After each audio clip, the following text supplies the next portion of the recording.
মানুষ হিসেবে আমরা অনেক এগিয়ে রয়েছি, কারণ আমরা এই পৃথিবীর শ্রেষ্ঠ জীব হিসেবে আমরা পরিচিত।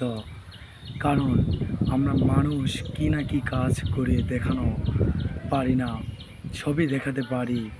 একটি মানুষ খারাপ কাজও দেখাতে পারে, একটি মানুষ ভালো কাজও দেখাতে পারে।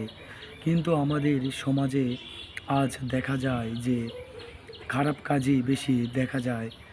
তাদের যে হিংসা, যে বিদ্বেষ, যে অহংকার, তার লেগেই থাকে আরেকজনের পাশে সবসময়, যে তার যেন ক্ষতি হয়। আসলে রাখে আল্লাহ মারে কে, সবই তো তিনি সৃষ্টিকর্তা, তিনি সকলের সৃষ্টিকর্তা। তিনি আমাদেরকে এই দুনিয়াতে পাঠিয়েছেন তার হুকুম মেনে চলার জন্য।